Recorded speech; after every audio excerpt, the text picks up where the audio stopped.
Neața, neața, frații mei! Ce faceți, frații mei, la voi? Cum este vremea? La mine ninge. Ninge ca atunci când eram eu copil, mic, puștan. Ninge ca atunci când ți-ar plăcea să fii acasă, nu la job. Am și GoPro acolo. O să facă un timelapse frumos, cred. Și am zis că trebuie să fac și eu un video normal cu această ninsoare frumoasă. Suntem undeva prin militari. Încă se poate folosi retarderul, cu toate că sunt minus 2 grade, minus 1 grad jumate. După cum știți, retarderul, bine, ăsta nu e retarder. După cum știți, el se folosește în anumite condiții. Nu știu, dacă aveți întrebări eu o să vă răspund, dar momentan sfatul meu pentru începători să nu folosească în condiții de iarnă sau doar ajutat de frâna de servici. Folosesc și retarderul și cu frâna de servici concomitent, ușor, nu la curbe, doar în linii drepte și unde e asfaltul negru. Astăzi, ieri am ajuns târziu, am ajuns pe la 7 acasă. Fix ce nu-mi place mie cel mai mult, detest treaba asta. Detest să ajung acasă, să nu pot să mă joc cu copilul, să nu am timp de nimic. Detest treburile astea, mă fac să-mi schimb jobul. Treburile astea. Haide, boss, că avem loc unul pe lângă altul. Nici n-am intrat pe banda ta. Turcaletele. Deci, cum vă spuneam, detest să ajung seara târziu. Pleca de dimineață, de la 6 să ajung la 7 acasă, de luni până vineri, nu e ok. Nu e ok deloc. Și după cum v-am spus, treburile astea, întâmplările repetate sau obișnuința în încercarea de a se lungi ziua de muncă, ca să o numim așa, pe mine mă fac să-mi schimb, să mă orientez către altceva. Și dacă se insistă, îmi văd de drumul meu. Da, momentan mă bucur de zăpada asta. Îmi pare rău că nu pot să mă bucur alături de fetița mea de zăpada asta, să merg cu ea să o duc la grădiniță sau să ne fi jucat. Dar vedem, se anunță că ar ninge până după masă. Vedem și noi cum o să decurcă ziua. Anul a început, aglomerația a început și odată cu ea a început și răutatea oamenilor. Și cum știți că e în România, asta e, a început și a început, ce să mai. Haideți, ne auzim mai încolo.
Haideți că am intrat.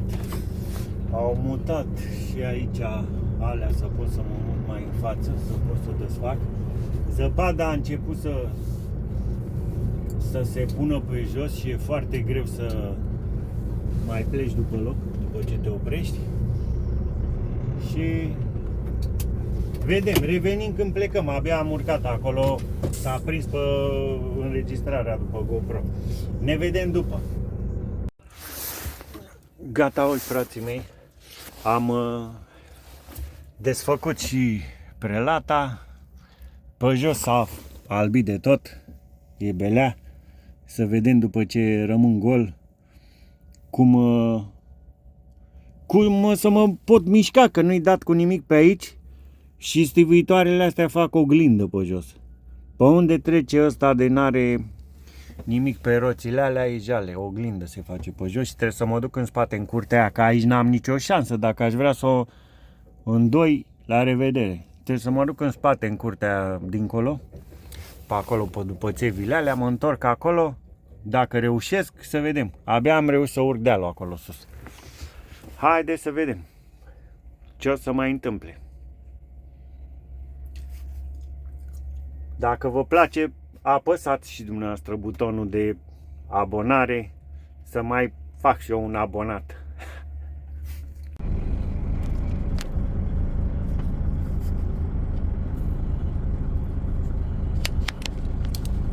Să chinuie băiatul ăsta să urce aici sus, că n-au dat ăștia cu nimic. Uitați-vă și voi. Uitați-vă și voi. E a nu știu câta oară când încearcă să se suie sus.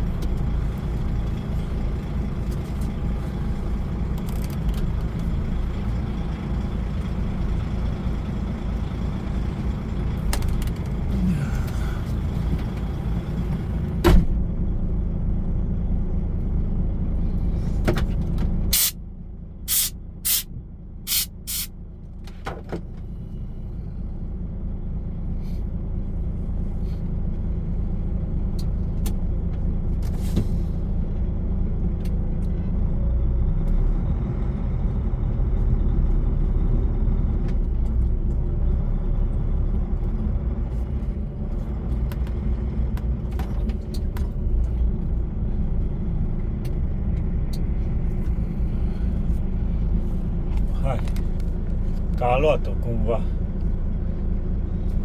O să-l las așa să...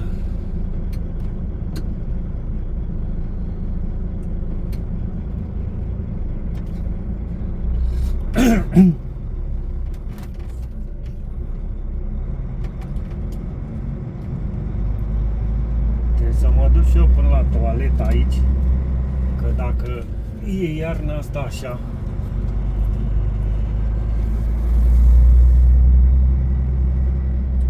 să n-am nevoie pe undeva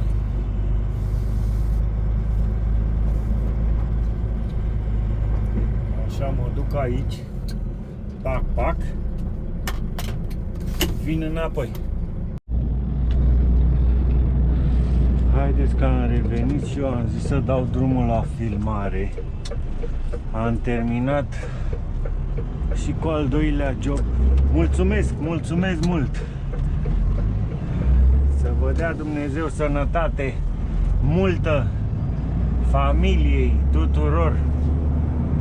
Mă bucură când văd că mai sunt oameni care fac și gesturi din astea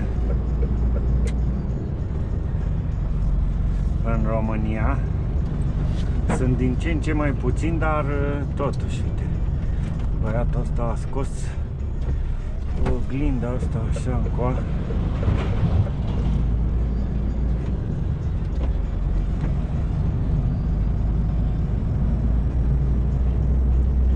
Da, o să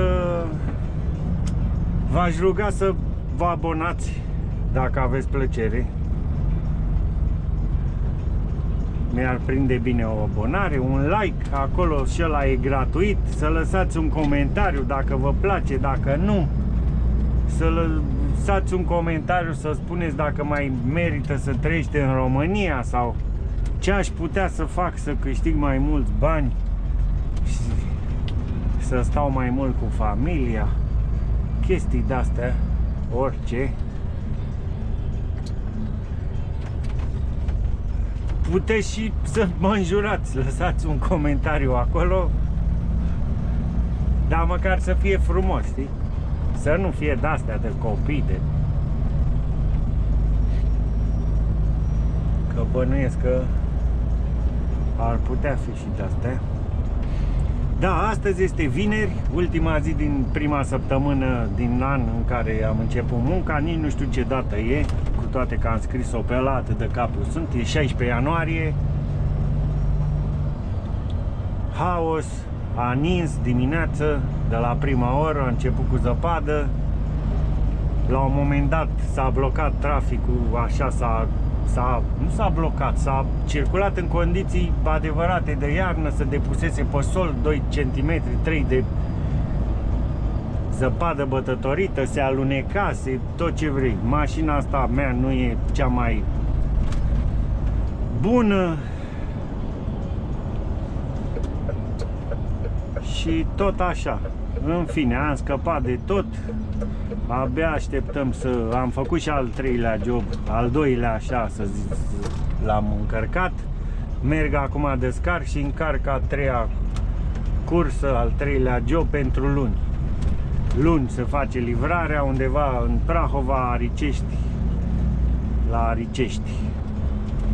Cine știe, cred că e Aricești Reactivami ăla acolo, cred că și știu unde, la fabrica aia de fibră de sticlă sau de vată minerală. Cred că despre aia ar fi vorba. O fabrică de vată minerală acolo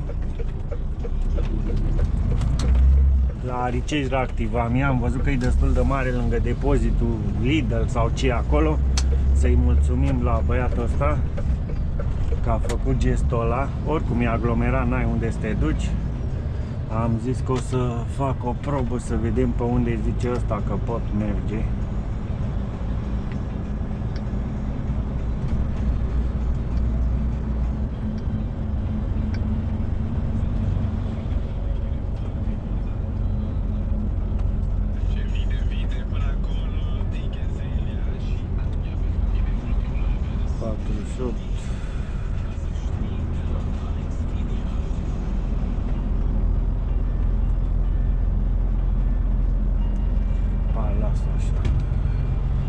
Asta o să o tăiem. Da. O să vedem. Că mai am unul care am un vlog, trebuie să-l tai pe din două, care are 48 de minute sau 38 de minute și nu vreau să vă plictisească. Îl fac în două părți. Mai am ăsta de azi și dacă filmez și luni, dar trebuie să descarc din GoPro. N-am nici timp, că îmi place să-mi petrec timpul altfel, printre picăturile, taile, mudle. Așa. Am filmat și cu telefonul și cu GoPro și cu toate. Sunt pe punctul de a claca cu stilul ăsta de aici din România și firma asta la care lucrez, dacă nu se schimbă ceva, nu cu firma în sine, cât cu cine lucrează. Dacă nu se modifică un pic, ieri am ajuns la 19 acasă și e foarte mult. Plecat de dimineață de la 6, e foarte mult. Nu ai timp de nimic, nu mai ai timp să te joci cu copilul, nu ai timp de nimic, pur și simplu. Te duci acasă, trebuie să mănânci, trebuie să faci un duș, să... Copilul merge la grădiniță. Na, vrei să te joci un pic cu el cu tine. E greu și mie nu-mi place. Și atunci trebuie să mă hotărăsc ce cale iau. Ori se mai renunță pe aici la una alta, să nu mai fie așa de lung programul, ori am ăsta, mi l-a luat fratele meu din Germania, foarte șmecher, ca și vlogul de astăzi, De altfel foarte șmecher. Fratele meu a ajuns în Germania, chiar azi a ajuns. Și a și bubuit un cauciuc. A făcut o gâlmă frumoasă, trebuie înlocuit cauciucul. Că pe autostrada asta de la Sibiu încolo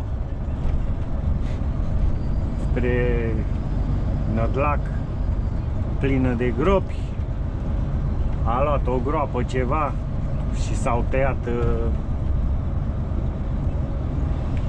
ațele alea în el și s-a umflat.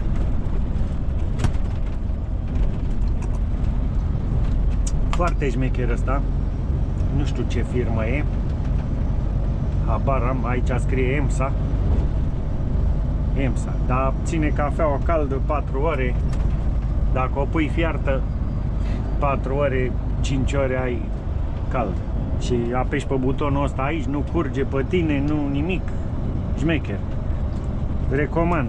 Doar că, na, dacă dați de un inginer de la DAF, să-l puneți să mă sune să mă iau și eu un pic cu el. Că greu cu ăștia de la DAF. Un suport, un ceva, ai decât aici. Un suport de pahar, dar nu vreau să-l pun aici. Dacă vreau să bag frigiderul acolo, unde pui și tu ceva? Și uite, vreau să-l mai întreb de ce nu schimbă DAF-ul ăsta treptele de viteză când trebuie. De ce trebuie să-i dau eu manual, retrogradare? Mai multe. De ce nu merge geamul din ușa stângă? Am mai multe chestii așa să-l întreb. De ce zdrângăne totul până el? De ce merge direcția asta așa greu? De ce îmi scârție șoarecel ăla pe aici, pe partea stângă? Am un burete aici, nu știu, vă arăt acum. Așa ceva, îl țin, tai cu caterul și înfic pe la fiecare colțișor de ăsta, e cât un burețel din ăsta, să opresc chițăiturile și zângănelile din el. La voi tot așa e în alt camion. Iveco nu vorbim despre el. Ăla nu mai vorbim. Doar pe Iveco am lucrat prima dată și când am luat DAF m-am suit pe ăsta, nu mai îmi trebuie Iveco nici să-l văd. Da, să lucrez pe el. Nici frâne, nici nimic Iveco ăla. Pui frână, zici că n-ai pus. Da, când am lucrat eu mai în tinerețe pe un Eurostar cursor, ce frâne avea mașina aia, bă, tată, bă, retarder, 6 trepte. Ăsta n-are, ăsta e de compresor pe galerie, da. Retarder, și era frumos cu buton din ăla, puteam să pun retarderul, lăsam pe treapta 3 sau foloseam decât treapta 1 pe pedala de frână sau pe accelerație. Luai piciorul după accelerație, intra direct. Frumos, elegant. O să merg pe A0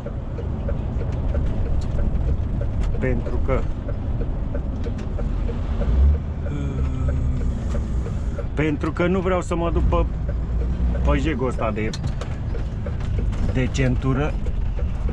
Am probleme cu mâna asta, cu articulația mâinii de când mi-am prins-o aici și cu degetele astea.